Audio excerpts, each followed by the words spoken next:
അത് എന്ത് വന്നാലും മുടക്കാതെ ശ്രദ്ധിക്കുക. മാസത്തിൽ ഒരു ദിവസത്തെ കാര്യമുള്ളൂ. നമസ്കാരം, കൈപ്പശ്ശേരി ഗോവിന്ദംപുരി.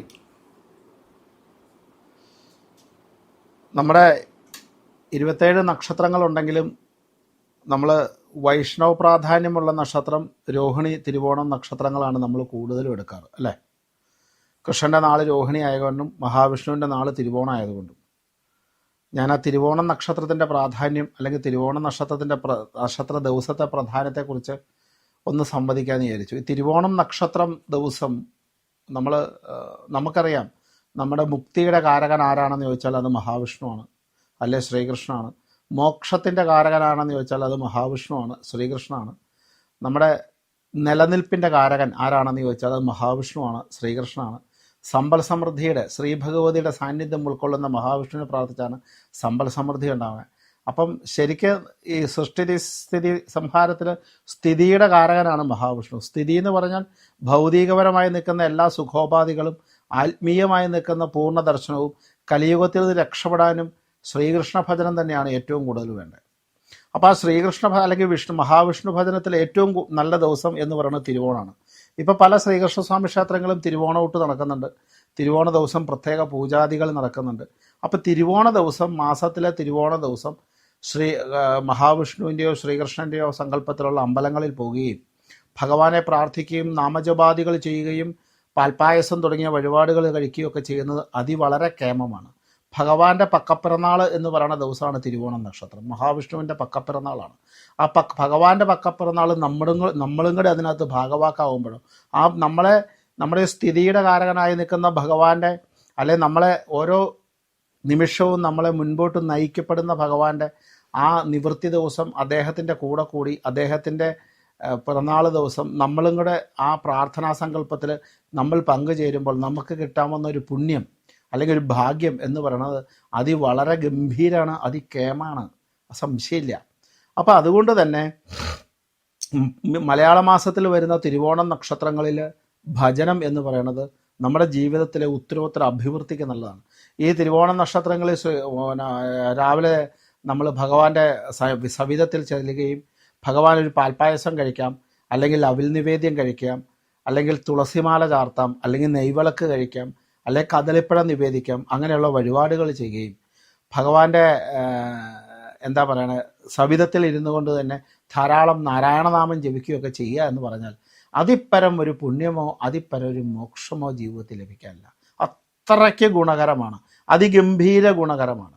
കാരണം നമുക്കത് പറഞ്ഞറിയിക്കാവുന്നതിനും അപ്പുറമുള്ള വളരെ കേമമായ ഗുണത്തെ പ്രദാനം ചെയ്യുന്നതാണ് ഈ പറയുന്ന ഈ തിരുവോണ ദിവസത്തെ ഭഗവാനുമായുള്ള ഉപവാസം. എന്ന് വെച്ചാൽ ഉപവാസം എന്ന് പറഞ്ഞാൽ പട്ടിണി കിടക്കണം എന്നുള്ള അർത്ഥത്തിലല്ല, ഭഗവാനോടുള്ള പ്രാർത്ഥന, ഭഗവാനുള്ള കൂടെ വസിക്കുക എന്നുള്ളതാണ് ഉപവാസത്തിന്. ആ കൂടെ വസിക്കുക, ഭഗവാന്റെ കൂടെ വസിക്കുക. അന്നത്തെ ദിവസം തിരുവോണ നക്ഷത്രങ്ങളിലൊക്കെ ദിവസമൊക്കെ കുടുംബത്തിലെ നാമജപാദികൾ, കുടുംബത്ത് തന്നെ നമ്മുടെ വീട്ടിൽ തന്നെ വൈകുന്നേരമൊക്കെ ഏകദേശം തിരുവോണം നക്ഷത്രത്തിനകത്ത് ഒരു അരമണിക്കൂർ നാരായണനാമം ജപിക്കുക. എല്ലാ കുടുംബാംഗങ്ങളും ചേർന്ന് നാരായണനാമം ജപിക്കുക. അതിഗംഭീരമാണ്. അതിഗംഭീരം എന്ന് പറഞ്ഞാൽ അതിഗംഭീരമാണ്. കാരണം ഈ സുഹൃതം ഉണ്ടാവാനൊക്കെ പല കുടുംബങ്ങളും സുഹൃതഹവനം, സുഹൃതഹോമം എന്ന് കഴിക്കും. ഗായത്രി കൊണ്ട് ഹോമിക്കണം. ഈ സുഹൃതഹോമം നടത്തുന്നത് എന്താണെന്ന് വെച്ചാൽ പരമ്പരാഗതമായി പാരമ്പര്യമായി നമ്മുടെ കുടുംബത്ത് ദുഷ്കൃതങ്ങളുണ്ടെങ്കിൽ, ദുരിതങ്ങളുണ്ടെങ്കിൽ ആ ദുഷ്കൃതങ്ങളെ മുഴുവൻ മാറ്റിയിട്ട് അവിടെ സുഹൃതമുണ്ടായി, ഐശ്വര്യമുണ്ടായി, നന്മയുണ്ടായി, ശ്രേഷ്ഠതയുണ്ടായി, ജീവിതത്തെ ഉത്തരോത്തര അഭിവൃദ്ധിയിലേക്ക് വരികയും ചെയ്യുന്ന നല്ല കാര്യങ്ങളുടെ പൂർണ്ണഫലം നമുക്ക് ജപിക്കുകയും ചെയ്യുന്ന അബദ്ധവശാൽ പറ്റുന്ന തെറ്റുകൾക്കൊക്കെ മോക്ഷം ലഭിക്കാനും വേണ്ടിയാണ് സുഹൃതഹോമങ്ങളൊക്കെ കഴിക്കുന്നത്. അതേപോലെ തന്നെ സുഹൃതഹോമത്തിന് തത്തുല്യമാണ് ഭഗവത് പാതാരബിന്ദങ്ങളിൽ ലയിച്ചുകൊണ്ട് തിരുവോണ നക്ഷത്രത്തിലെ കുടുംബത്തെ നാമജപാദികൾ എന്ന് പറഞ്ഞിട്ടുണ്ടെങ്കിൽ വൈഷ്ണവ നാമങ്ങൾക്കാണ് പ്രാധാന്യം. ഇപ്പം രാമായ നമ, നാരായണായ നമ, ക്ലീം കൃഷ്ണായ നമ, വാസുദേവായ നമ, അച്യുതായ നമ, അനന്തായ നമ, ഗോവിന്ദായ നമ, കേശവായ നമ, ദാമോദരായ നമ, ഋഷികേശായ നമ, അങ്ങനെ പറയണേ. ഞാൻ നിങ്ങൾക്ക് ഒരുപാട് നാമങ്ങൾ പറഞ്ഞു തന്നിട്ടുണ്ട്. ആ നാമജപാദികളൊക്കെ നമ്മൾ ചെയ്യാമെങ്കിൽ ഒരു സുഹൃതഹോമം കഴിച്ച പോലെ തന്നെ, അല്ലെങ്കിൽ അതുപോലെ തന്നെ തത്തുല്യമായി നിൽക്കുന്ന ഫലത്തിലേക്ക് കുടുംബവും കുടുംബാംഗങ്ങളും എത്തിച്ചേരും. നമ്മൾ എന്താ പറയണത്, നമ്മൾ നല്ല വിത്തുകൾ പാകിക്കഴിയുമ്പോഴാണ് ആ വിത്തിൽ നിന്ന് നല്ല നല്ല ഫലമുണ്ടാകുകയും നല്ല കായ്ഫലങ്ങൾ ഉണ്ടാകുന്നു. അപ്പം നമ്മൾ ആവശ്യമുള്ള നല്ല വിത്തുകൾ നമ്മൾ മണ്ണിൽ പാകുന്നത് പോലെ തന്നെ ഈശ്വരീയമായി നിൽക്കുന്ന നല്ല വിത്തുകൾ നമ്മൾ പാകുമ്പോഴാണ് നമ്മുടെ പരമ്പര സമൃദ്ധമായ ജീവിതം എല്ലാ രീതിയിലും സാമ്പത്തികപരമായിട്ടും സന്തോഷം കൊണ്ടും ഐശ്വര്യം കൊണ്ടും സമൃദ്ധമായ ജീവിതം പരമ്പരയ്ക്ക് ലഭിക്കുന്നത്. അപ്പം രാവിലത്തെ ക്ഷേത്ര ദർശനം അത് എന്ത് വന്നാലും തിരുവോണം നക്ഷത്രത്തിലെ ശ്രീകൃഷ്ണ നാമജപം അല്ലെ ശ്രീകൃഷ്ണ ദർശനം എന്നുള്ളത് മുടക്കാതെ ശ്രദ്ധിക്കുക. മാസത്തിൽ ഒരു ദിവസത്തെ കാര്യമുള്ളൂ. ഈ മാസത്തിൽ ഒരു ദിവസം ഭഗവാന്റെ സവിധത്തിൽ ചെല്ലുക എന്നുള്ളത് എന്ത് പ്രശ്നം വന്നാലും ഞാൻ പോകിയിരിക്കും എന്ന് പറയുന്ന ഒരു നിർബന്ധം നമ്മൾ ഉണ്ടാക്കി വെക്കുന്നത് വളരെ നല്ലതാണ്.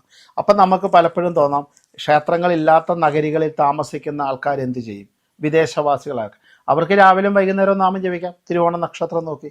നമ്മുടെ തൊട്ടടുത്തുള്ള ഏതാണോ മഹത്തരമായി നിൽക്കുന്ന വൈഷ്ണവ ക്ഷേത്രം അല്ലെങ്കിൽ നമ്മൾ പോകുന്ന വൈഷ്ണവ ക്ഷേത്രമാണോ ആ ഭഗവാനോട് പ്രാർത്ഥിക്കാം, ഭഗവാന്റെ കൂടെ കൂടാം, ഭഗവാന് നാമജപാദികൾ ചെയ്യാം, ഭഗവാനെ ഓർത്ത്. ഭഗവാൻ ലോകം മുഴുവൻ നിറഞ്ഞു നിൽക്കുന്ന ഒരു അദൃശ്യമായി നിൽക്കുന്ന ശക്തമായ സാന്നിധ്യമല്ലേ. ഭഗവാന് ലോകം ഏതെന്നോ ഇംഗ്ലണ്ടെന്നോ കാനഡ എന്നോ യു എ എന്നോ ഒന്നുമില്ല. അങ്ങനെയൊന്നും ഒരു സാധനമില്ല. ഭഗവാൻ കേരളത്തിൽ മാത്രം നിൽക്കുന്നതോ ഇന്ത്യയിൽ മാത്രം നിൽക്കുന്നതോ എന്നല്ല, ലോകം മുഴുവൻ നിറഞ്ഞു നിൽക്കുന്ന ഭഗവത് ശക്തി. ആ ഭഗവത് ശക്തി എവിടെ ഇരുന്ന് പ്രാർത്ഥിച്ചാലും അത്യുത്തമായി നിൽക്കുന്ന ശക്തി നമുക്ക് കിട്ടും. അതിനകത്ത് യാതൊരു സംശയവുമില്ല. പക്ഷെ നമ്മുടെ നാട്ടിൽ പോകാൻ പറ്റുന്നവരെ എല്ലാവരും, എക്സ്പെഷ്യലി ഇൻ ഇന്ത്യയിൽ താമസിക്കുന്ന എല്ലാ വ്യക്തികളും ഈ തിരുവോണ ദിവസം മഹാവിഷ്ണു ക്ഷേത്രങ്ങളെ, ശ്രീകൃഷ്ണ ക്ഷേത്രങ്ങളെ ദർശനം നടത്തുകയും നടത്തുക എന്നുള്ള നടത്തിയിരിക്കുക നിർബന്ധമായിട്ട് ചെയ്യുക. ചില കാര്യങ്ങൾ എന്തുകൊണ്ടാണ് ഞാൻ പറയണേ അത് നടത്തണം എന്ന് പറയണത് എന്തുകൊണ്ടാണെന്ന് വെച്ചാൽ അതിൻ്റെ ശ്രേഷ്ഠമായ അനുഭവം എന്ന് പറഞ്ഞാൽ അതിഗംഭീരമാണ്. അതിൻ്റെ ശ്രേഷ്ഠമായ അംഗീകാരം എന്ന് പറഞ്ഞാൽ അതികേമത്തമാണ്. കാരണം അത് കിട്ടുന്ന ഫലം അതിഗംഭീരമാണ്. കാരണം തിരുവോണ പൂജ പ്രത്യേകമായിട്ട് ഇന്ന് എല്ലാ ക്ഷേത്രങ്ങളിലും നടക്കുന്നുണ്ട്. കാരണം അത്രയ്ക്ക് അറിവില്ലാത്ത ക്ഷേത്രങ്ങളിൽ മാത്രമേ തിരുവോണത്തിന് പ്രാധാന്യമുള്ളൂ. പക്ഷേ തിരുവോണ പൂജ നടക്കാത്ത ഒരു ക്ഷേത്രങ്ങൾ തന്നെയില്ല. തിരുവോണത്തിന് പ്രത്യേകമായ പൂജകളും കാര്യങ്ങളൊക്കെ. ആ തിരുവോണത്തിൻ്റെ ദിവസം എന്ന് വെച്ചാൽ ഭഗവാനെ കാണുമ്പോൾ ഭഗവാൻ ഇങ്ങനെ സന്തോഷം കൊണ്ട് നിറഞ്ഞു നിൽക്കുന്ന ദിവസമാണ്. അദ്ദേഹത്തിൻ്റെ പക്കപ്പിറന്നാളാണ്. അപ്പോൾ അദ്ദേഹത്തെ കാണുന്നതും കേൾക്കുന്നതും അറിയുന്നതും അത്യുത്തമാണ്, അതിഗംഭീരമാണ്. അതൊരു വഴി. അതുപോലെ തന്നെ വൈകുന്നേരം അദ്ദേഹത്തെ ധ്യാനിച്ചുകൊണ്ട്, അദ്ദേഹത്തെ ശ്രവിച്ചുകൊണ്ട്, അദ്ദേഹത്തിൻ്റെ അനുഗ്രഹത്തിന് പാത്രീഭവിക്കാൻ വേണ്ടിയിട്ട് അദ്ദേഹത്തിൻ്റെ നാമങ്ങൾ കൊണ്ട് അന്നൊരു ഉത്സവമാക്കി മാറ്റുക. ചില ദിവസം ചെയ്യുന്ന നാമജപാദികൾക്ക് 4 ഇരട്ടി ശക്തിയാണ്. ശിവരാത്രിക്ക് നമഃശിവായ ജപിക്കുന്ന പോലെ തന്നെ, അങ്ങനെ ചതുർത്ഥി ദിവസം ഗണപതിയെ പ്രാർത്ഥിക്കുന്ന പോലെ തിരുവോണം നക്ഷത്രം ഭഗവാന്റെ കേമായ ദിവസമാണ്, അതികേമായ ദിവസമാണ്, ഗംഭീരായ ദിവസമാണ്. അതിൻ്റെയൊക്കെ ഫലം 1000 ഇരട്ടിയാണ്. മാസത്തിലെ ഒരു നാമജപം കൊണ്ട് തന്നെ ആ കുടുംബത്തെ സുഹൃത്ത് ഉത്തരോത്തര അഭിവൃദ്ധി വരും. കാരണം അന്ന് വിഷ്ണുവിന് വേണ്ടി മാത്രം മാറ്റിവെക്കുക. രാവിലെയും വൈകുന്നേരവുമായിട്ട് മിനിമം ഒരു 30 മിനിറ്റെങ്കിലും നിങ്ങൾ വേറെ ലെഫ്റ്റും റൈറ്റും ഒന്നും ചിന്തിക്കണ്ട. ഭഗവാനെ മനസ്സിലേക്ക് സ്ഥിരപ്രതിഷ്ഠ നടത്തുക. ഭഗവാന്റെ സൽസ്വരൂപത്തെ ആവാഹിച്ച് മനസ്സിൽ പ്രതിഷ്ഠിക്കുക. കണ്ണുകളടയ്ക്കുക. കിഴക്കോട്ടോ പടിഞ്ഞാട്ടോ തിരിഞ്ഞിരിക്കുക. നാരായണായ നമ, നാരായണായ നമ, നാരായണായ നമ, നാരായണ, നാരായണായ നമ, നാരായണായ നമ, നാരായണായ നമ, നാരായണ അങ്ങ് ജപിക്കുക.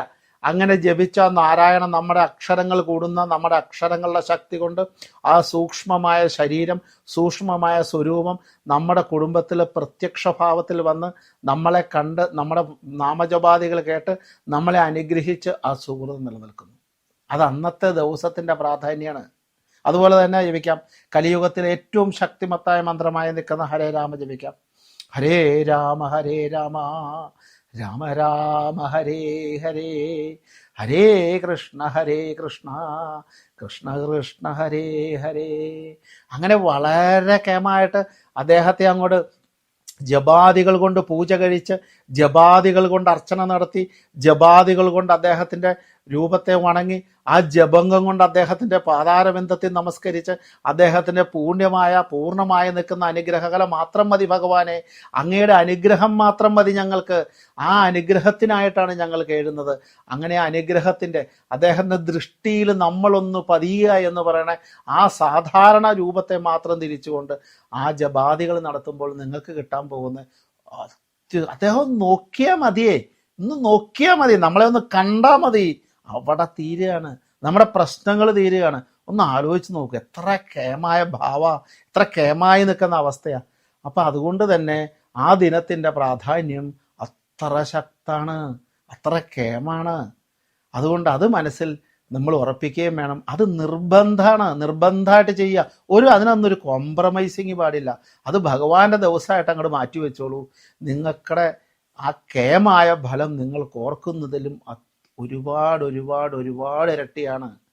അതുകൊണ്ട് ആ തിരുവോണ ദിവസത്തെ ഭജനം, തിരുവോണ നക്ഷത്രത്തിലെ ദർശനം, തിരുവോണത്തിൻ്റെ പ്രാധാന്യം, ഭഗവത് സ്വരൂപത്തിലേക്കുള്ള ലയനം, അത് മാത്രം ചിന്തിച്ചോളുക. അവിടെ നമുക്ക് തുടങ്ങുകയാണ് നമ്മുടെ നന്മകൾ. അതുകൊണ്ട് ആ ദിവസത്തെ നിങ്ങൾ ഓരോ ദിവസവും നിങ്ങളുടെ എന്താ പറയുക, അതിശക്തമായ ഭാവിക്ക്, അതിശക്തമായി നിൽക്കുന്ന പരമ്പരയ്ക്ക് അത് പാത്രീഭവിക്കുന്നു. എനിക്ക് സംശയമില്ല, അത് നിങ്ങളും ഉറപ്പിച്ചോളുക. കാരണം പരമ്പരയുടെ നന്മയ്ക്ക് ഭഗവാനാണ്, സമ്പത്തിൻ്റെ നന്മയ്ക്ക് ഭഗവാനാണ്, മോക്ഷത്തിന് ഭഗവാനാണ്, ലക്ഷ്യത്തിലേക്ക് ഭഗവാനാണ്, നിവൃത്തിക്ക് ഭഗവാനാണ്, ബുദ്ധിക്ക് ഭഗവാനാണ്, ഐശ്വര്യത്തിന് ഭഗവാനാണ്. ആ ഭഗവാനാണ് തിരുവോണ നക്ഷത്രത്തിൽ ജനിച്ച് അദ്ദേഹത്തിൻ്റെ അനുഗ്രഹമാണ് ഉത്തരോത്തര അഭിവൃദ്ധി. അതുകൊണ്ട് അത് ശ്രദ്ധിക്കണം. നമസ്കാരം. ഗോവിന്ദം പുരി.